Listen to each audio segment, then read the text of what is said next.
오늘 말씀을 듣다가 하나님 우리에게 주신 새 힘이 회복됐으면 좋겠습니다. 우리 사무엘 상에 있는 말씀을 우리 같이 보겠습니다. 19장입니다.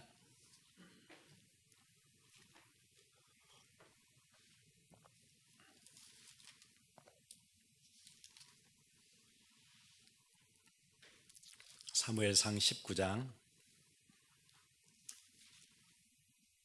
18절부터 24절입니다.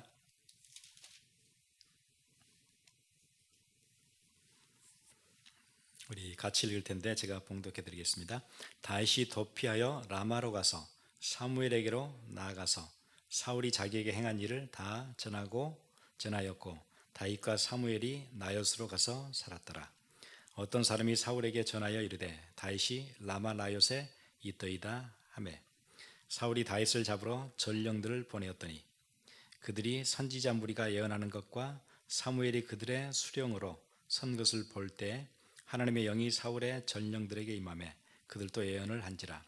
어떤 사람이 그것을 사울에게 알림해 사울이 다른 전령들을 보냈더니 그들도 예언을 했으므로 사울이 세 번째 다시 전령들을 보냈더니 그들도 예언을 한지라. 이에 사울도 라마로 가서 세구에 있는 큰 우물에 도착하여 물어 이르되 사무엘과 다윗이 어디 있느냐? 어떤 사람이 이르되 라마나요스에 있나이다. 사울이 라마나요스로 가니라. 하나님의 영이 그에게도 임하시니 그가 라마나요스에 이르기까지 걸어가며 예언을 하였으며 그가 또 그의 옷을 벗고 사무엘 앞에서 예언을 하며 하룻밤낮을 벗은 몸으로 누웠더라. 그러므로 속담에 이르기를 사울도 선지자 중에 있느냐 하니라. 아멘.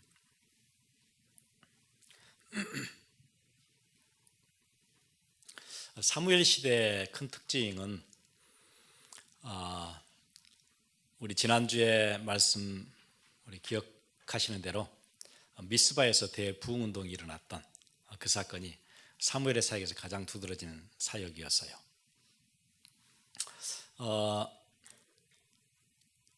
미스바로 다 모이게 해서 이제 옛날에 믿던 우상들, 아스타롯 같은 우상들을 다 버리고 이제 하나님만 섬기기로 한 중대한 결단, 사무엘이 이끌었던 굉장히 위대한 부흥운동이죠.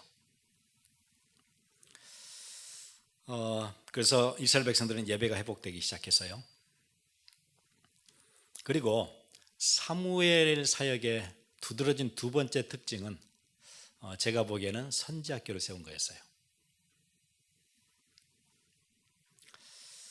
사무엘 시대는 이스라엘이 도덕적으로 암울하고 그리고 영적으로 굉장히 무너져 있는 그 시대.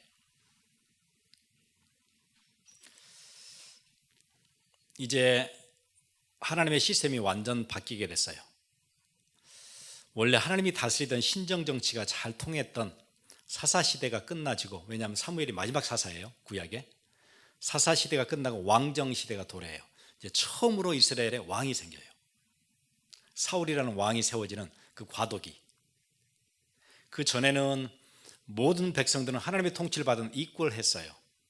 누가 누구를 다스리는 건 아니었어요. 사사는 제사장 역할도 했고 왕 역할도 하고 여러 가지 법관 역할도 하고 그냥 보편적으로 이스라엘 백성들을 하나님의 뜻에 맞게. 그래서 사사시대는 그 다음 누가 사사가 딱 이어지고 그런 형식도 아니에요. 하나님 그때그때 필요할 때마다 사사를 그냥 세워서 이스라엘 방향을 이렇게 감을 다시 잡도록, 방향을 다시 잡도록 그렇게 했었어요. 왕처럼 그렇게 쭉쭉 내려오는 시스템은 아니었어요. 그런데 그 시대가 끝나고 이제 왕이 다스려요. 그러면 이제 굉장히 위험해지지요. 굉장히 좋아지기도 하고 위험해지기도 해요. 왕정이 도래하면 왕이 하나님 앞에 완전 딱 서면 최고의 나라가 될 수도 있고, 그렇지 않고 왕이 헤매면은 온 나라가 같이 헤매게 되는 그 시스템으로 들어가는 과도기. 사무엘이 이제 불안했겠지요. 사울을 세웠는데 사울이 제대로 가지를 못해요. 나라가 어렵겠다. 그리고는 했던 사역이, 사무엘이 했던 두 번째 사역이, 거기에 온 힘을 쏟았던 사역이 선지학교를 세우는 사역이었어요. 처음에 제가 신학교에 들어가서 그 구약을 공부하는데 선지학교 그걸 이제 공부하는데 굉장히 저한테는 생소한 개념이었어요. 선지자는 하나님이 선지자를 세워서 하는 건데 어떻게 학교를 만들어 가지고 선지자를 막 만드나? 이거는 무슨 개념일까? 이게 되게 궁금했던 적이 있었어요. 근데 구약에 자주 등장하진 않아요. 딱 2번. 사무엘 때하고 엘리야 때. 선지학교라는 그 시스템 딱 2번만 있었어요. 구약 전체를 통해서 처음으로 선지자 학교를 만들었던 사람은 사무엘이에요.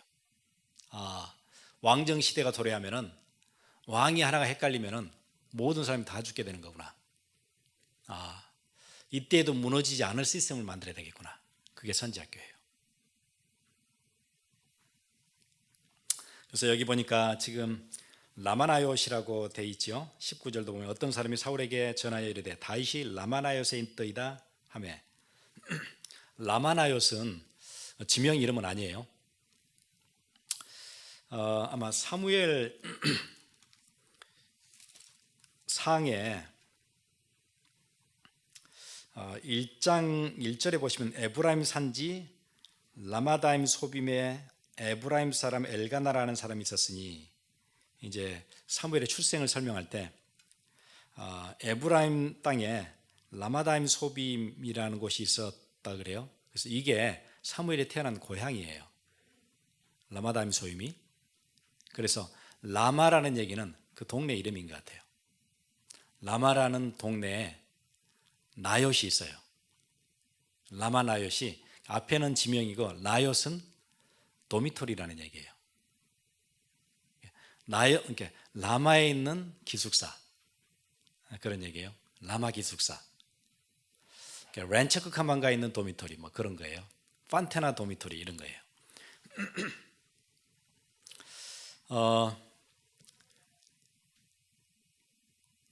사무엘이 아마 성경이 정확한 이렇게 연도들은 얘기를 해주지 않아요.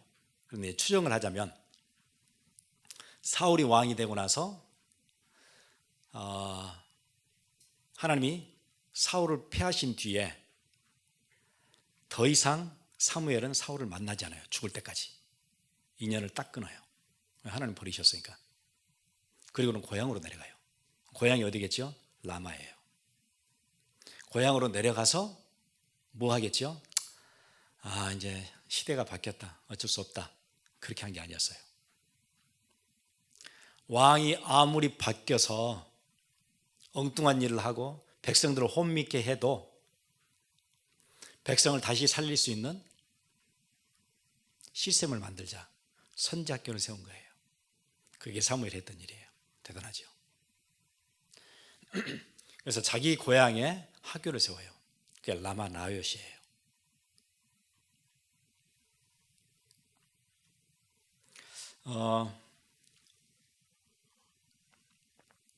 그래서 사무엘 상에 보면은 가끔씩 그런 얘기들이 나와요. 선지자 무리가 있었다 그런 얘기가 나와요. 선지자의 무리가 어디 있던 무리일까요? 라마에 있는 학교의 학생들이에요.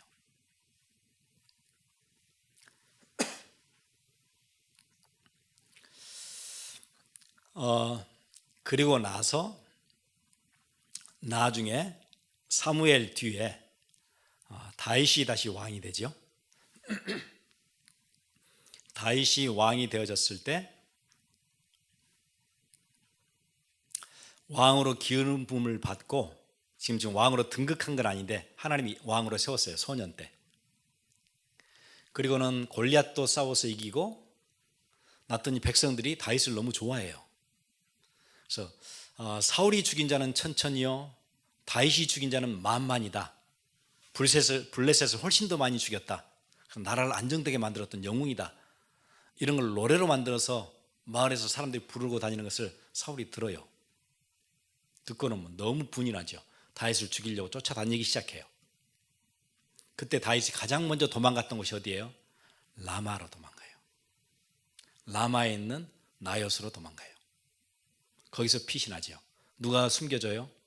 사무엘이 숨겨줘요. 사무엘이 사울을 왕으로 세웠는데 사울과는 이제 등을 져요. 평생 보지 않기로 한 거예요. 그리고는 사울 등살에 밀려서 도망다니는 다윗이 어디로 와요? 자기를 왕으로 세웠던 선지자가 있던 곳으로 내려와요. 거기다 숨겨주죠.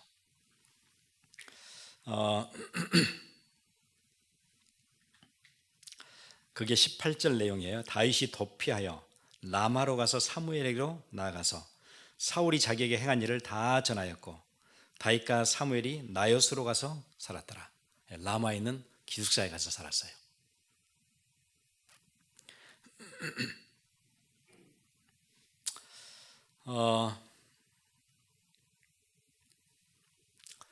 그러면서부터 지금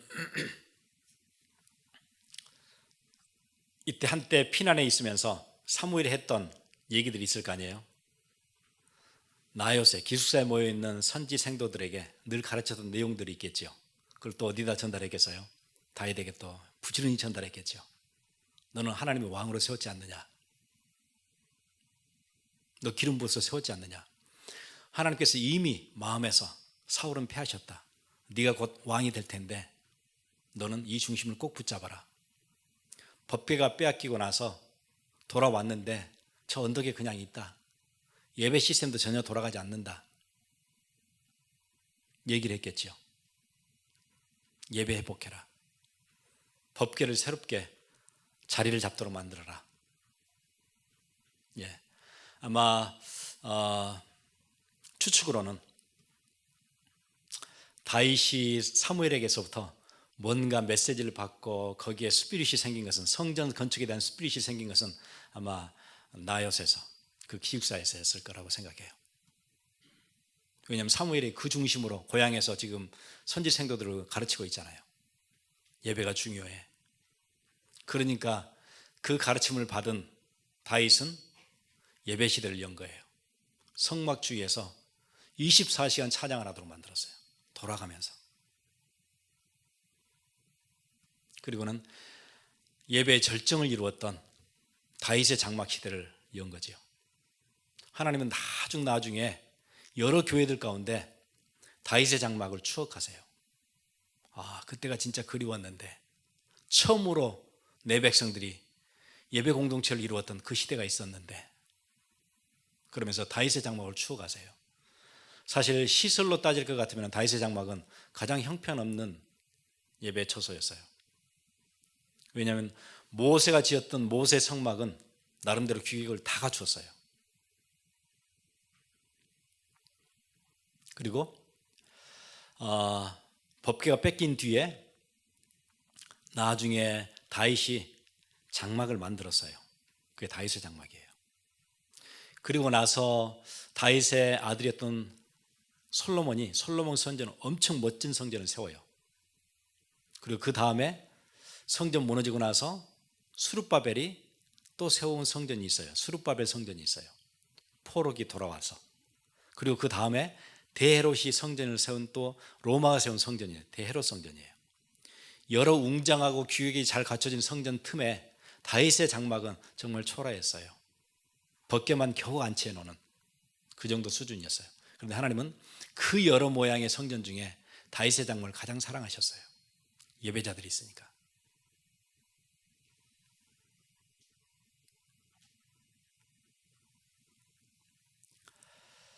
신약에 돌아오면, 구약에 사무엘에 세웠던 선지 학교가 있었다면, 저는 신약에 돌아오니까 신약에 또 학교가 하나 있어요.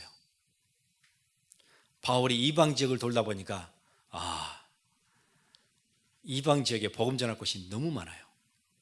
이스라엘 사람들은 늘 우리가 선민이어가지고 우리가 하나님 믿으면 잘 믿으면 된다, 여기에 딱 갇혀 있는데, 이방 지역을 다녀보니까 그런 게 아니었어요. 이게요, 이방 지역에는 이 조그만한 한 나라 말고 흩어져 있는 로마 영향권 아래 있는 많은 나라들, 조그만한 나라들이 로마에 다 이렇게 합류됐잖아요. 식민지 되고 로마령이 되고, 보니까 복음 전할 곳이 너무 많아요. 그래서 안 되겠다, 모여가지고 계속 복음을 가르치고 성경을 가르쳤던 곳이 있어요. 그걸 두란노 서원이라 그래요. 제 생각에는 같은 개념이에요. 라마나옅과 두란노 서원. 구약의 라마나옅, 신약의 두란노 소원 같아요.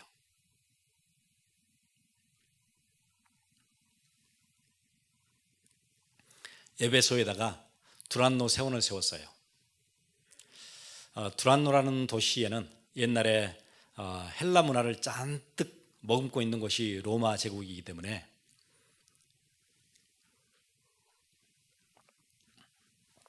거기는 철학자들이 서로 모여가지고 토론하고 강의하고 하는 게 아주 붐이었어요.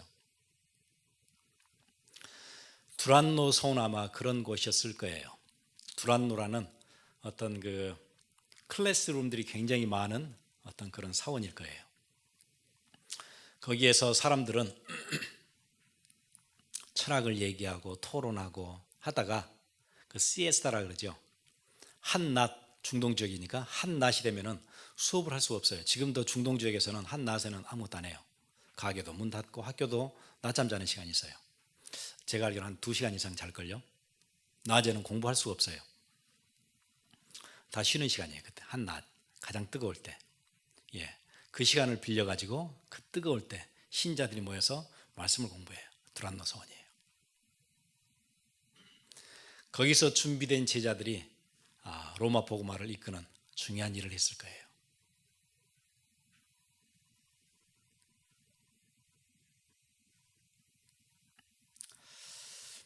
아마 제가 생각하기로는 몇 명의 소수의 청교도가 미국을 건너왔어요. 신앙의 자유 때문에 대단했던 사람들이죠. 자기 살던 고향 다 버리고 자기의 배경되는 것들 다 버리고 믿음의 공동체, 이게 소중하다고 생각해서 한 번도 가보지도 않은 신대륙을 건너왔어요. 그리고는 가장 먼저 세웠던 게 뭐라 그러죠? 교회 세웠다 그러죠. 그리고 학교 세웠대요. 그리고는 집을 지었다 그러죠. 대단한 사람들이죠.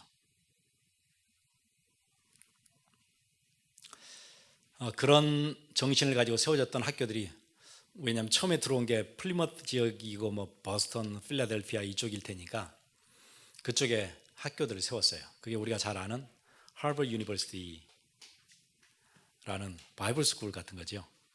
성경을 가르치기 위해서 학교를 세웠어요. 제가 생각하기에는 라마나요, 두란노 소원, 하버드 유니버시티 같은 개념인 것 같아요. 하나님이 축복하시는 나라로 시작을 했어요.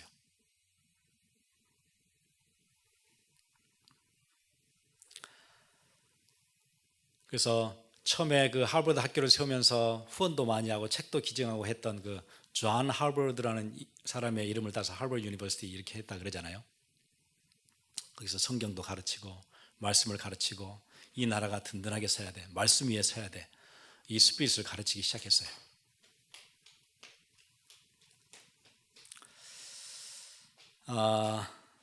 근데 제가 알기로는 아마 작년인 것 같아요.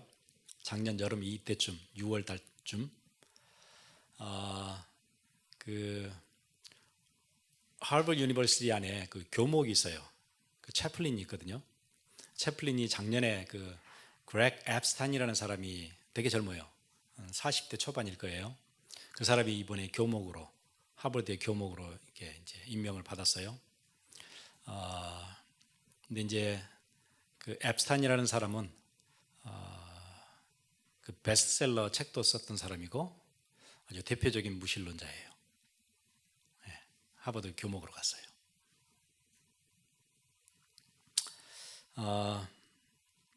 그 사람이 썼던 그 뉴욕 타임스의 베스트셀러 책이 그 책이에요. Good without God. 하나님 없는 선행, 하나님 없이 바르게 사는 법. 그런 거예요. 그게 베스트셀러가 됐어요. 그 사람이 교목이에요, 지금요. 끊임없이 가르쳐요. 뭐 가르치냐면 우리가 신에게 의지하면 안 된다. 하나님이 우리에게 주신 게 있다. 우리끼리 문제를 해결하라고 우리에게 해결책을 다 주셨는데 우리가 그걸 놔도 하나님을 찾아다닐 필요가 없다. 우리 안에서 답을 찾아내야 된다. 그게 무슨 얘기가 똑같아요? 뉴에이지 아이디어 똑같은 거 아닌가요?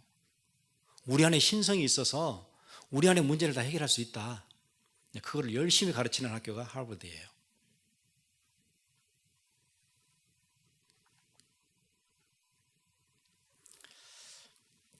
그래서 하버드는 지금 미국의 평균 대학들의 무신론자 비율이 2배 이상 넘어요. 열심히 하고 있는 거죠. 열심히 하고 있어요. 최고의 지성인들이 모여 있고 나름대로 똑똑한 젊은이들이 모여 있는 학교에 무신론자가 다른 학교에 비해서 2배 이상 많아요.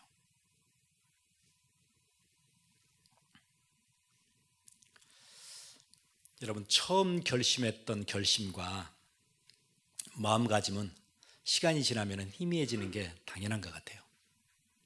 우리의 기억이 희미해지는 것처럼 처음에 결심도 희미해져요. 누구나 결혼할 때 이렇게 둘이 서가지고 뭐 흰 머리가 팥불이 되도록 서로 사랑하고 뭐 존경하겠습니까? 예 했던 사람들이 한 딱 3달 정도 가는 것 같아요. 그 뒤에는 바뀌어요. 기억이 안 나요. 그때 했던 마음가짐 바뀌어요.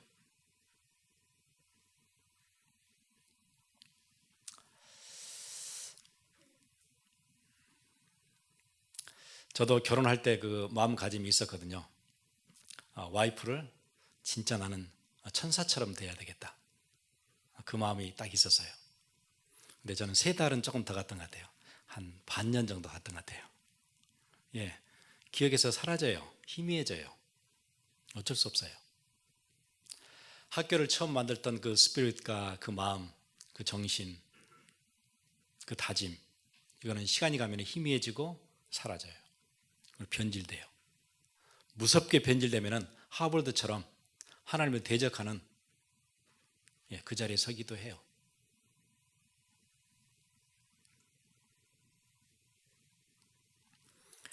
여러분, 미국의 주일학교들 보세요. 하버드라는 이제 하버드가 대표적이어서 얘기하는데 다른 학교도 마찬가지. 예일이나 프린스턴이나 뭐 다 마찬가지예요. 그쪽 동네 학교들은 거의 다 성경을 가르치는 기능들을 했었어요. 지금 이제 뭐 다 그렇게 되지 않고 있고요. 전문적인 학교들이 그 일을 못하게 되니까 교회에서 대책을 마련했던 게 썬데이 스쿨이에요. 미국에서 주일날 그러면 저쪽에서 못하니까 교회 안에서 학교를 만들자. 썬데이에는 학교를 하자. 그래서 원래 미국에 있던 썬데이 스쿨은 그런 개념이에요. 우리는 지금 주일학교 그러면 아이들만 모아서 하는 게 주일학교인데 아니에요. 모든 연령층을 다 반을 나눠가지고 썬데이 스쿨을 돌렸어요. 어른들도 썬데이 스쿨 안에 어른 멤버들, 나이가 뭐 60대부터 그 이상, 뭐 40대에서 40, 50대가 또 한 클래스. 이제 교회 사이즈에 따라서 다르겠죠. 뭐 교회가 많이 모이는 교회는 조금 더 세분화할 수 있고, 교회가 많이 모이지 않으면은 이제 큰 덩치로 이렇게. 그래서 제가 알기로는 1970년, 60년 이전에 있는 교회들은 본당은 조그맣고 클래스룸들이 굉장히 많아요. 그 옛날 미국 교회 특징이에요. 그런데 그것도 어떻게 될까요? 기억에서 조금씩 희미해지겠죠. 사라지겠죠. 그래서 썬데이 스쿨의 어른들이 이제 썬데이 스쿨을 참석하지 않기 시작한 거예요. 점점 없어졌어요. 뭐만 남았어요? 주일학교만 남았어요. 지금의 주일학교 꼬마들만 남았어요. 그리고는 이제 예배는 막 그렇게 세분해서 10시나 11시 예배 하기 전에 우리가 클래스에 다 들어가서 아침부터 공부했던 그거 점점 없어지니까 예배만 한목에 끝내자. 그래서 클래스룸들이 없어지고 본당이 커지기 시작해요. 그래서 1980년 이후로 지어진 미국 교회들은 본당이 엄청 커요. 큰 교회들은 1,500명씩 들어가요. 근데 클래스룸은 거의 없어요. 모이질 않으니까. 이제 그런 식으로 변해가요. 그리고 이제 주일학교 모이는 그거는 따로 남고, 어른들이 모이는 방들은 없어요. 안 모이니까. 근데 요즘 들리는 소식들이 있죠. 어떤 소식이에요?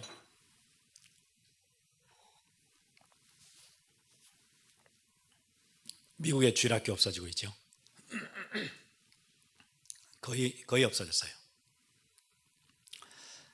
마지막 발버둥 치는 게 뭐냐면은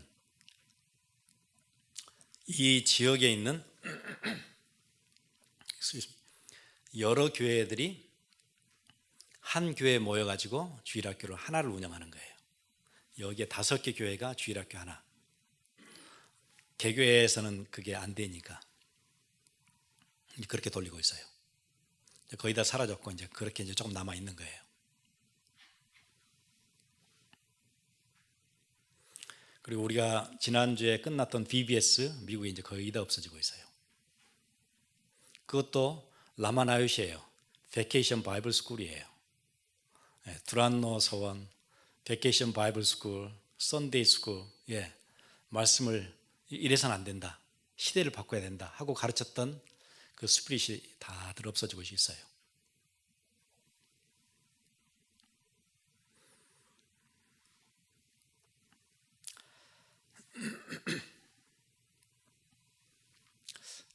한때 젊은이들을 모아서 부흥운동을 이끌었던 또 여러분 잘 아는 단체 있어요. YMCA, Young Men's Christian Association.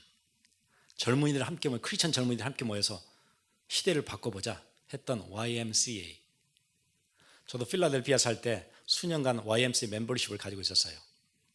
YMCA 가면 크리스천들이 막 모여 있느냐? 아니에요. 여러분 YMCA가 크리스천 모여 있나요?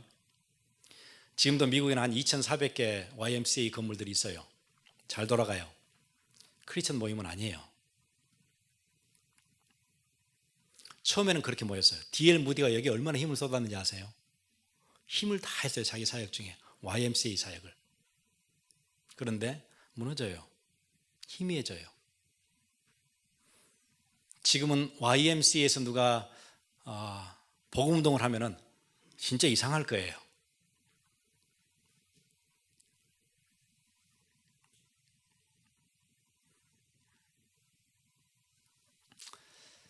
우리는 여기까지 얘기들을 목사님들한테 많이 들었던 것 같아요. 미국에 처음에 하버드는 성경을 가르치는 학교였습니다. 뭐 이런 얘기를 많이 들었을 거예요. 뭐 저만 얘기하는 게 아니고 뭐 흔히들 그런 얘기들은 많이 해요.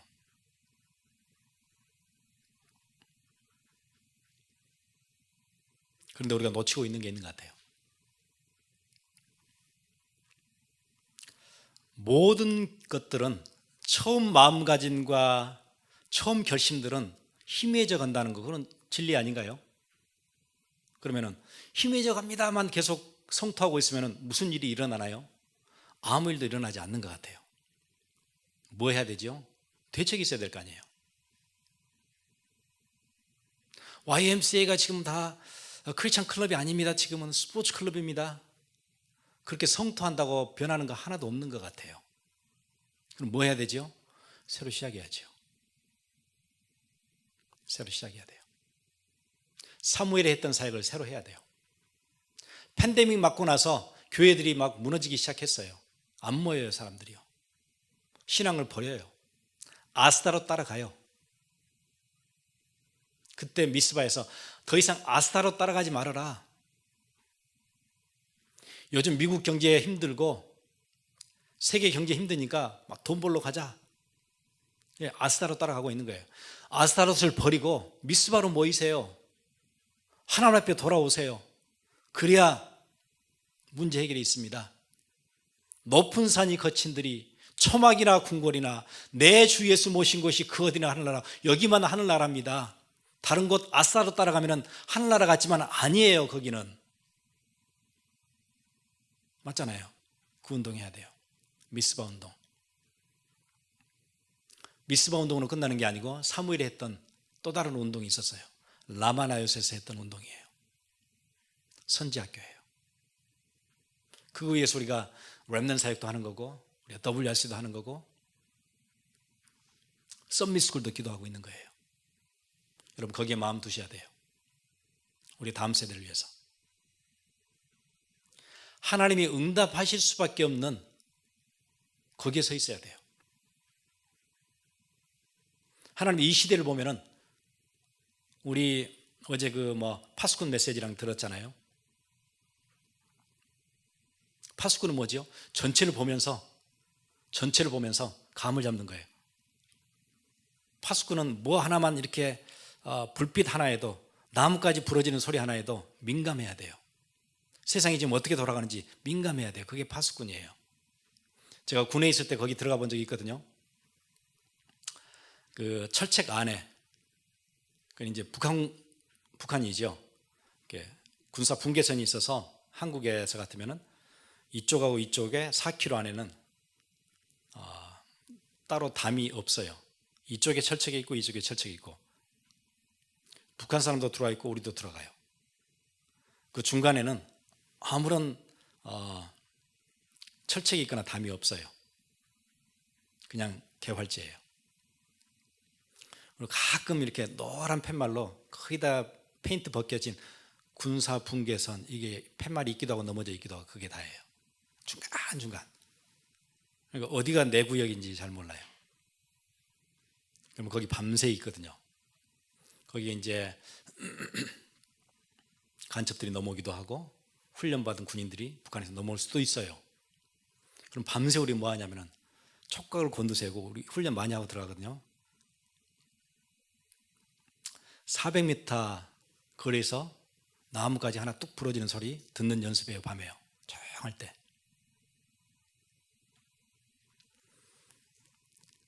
예민하게 나무가지가 부러지고 낙엽 밟히는 소리 연습 많이 하거든요. 민감해야 돼요. 그게 파수꾼이에요. 지금 시대가 어떻게 돌아가고 있는지 민감하게 봐야 돼요. 그게 파수꾼이에요. 그리고는 준비해야 돼요. 우리 같이 기도하겠습니다.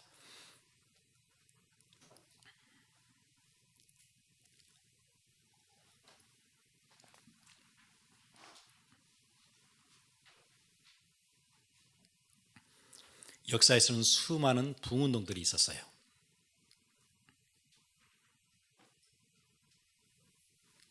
그런데 그 부흥운동이 그 다음 세대까지 영향을 줬던 것, 그 다음 세대에 멋지게 꽃을 피웠던 것은 몇 번에 불과해요. 그런데 그 부흥운동 핵심에는 뭐가 있었냐면 그 다음 세대를 위한 준비들이 있었어요. 사무엘에 했던 선지학교 때문에 다윗 시대가 열려요. 바울이 했던 두란노 서원에서의 준비들이 있었기 때문에 로마가 복음 앞에 무릎을 꿇게 돼요. 그렇지 않았던 부흥운동들은 전부 다 한 세대하고 끝나요. 그럼 우리가 예민하게 봐야 되겠죠. 파수꾼으로서.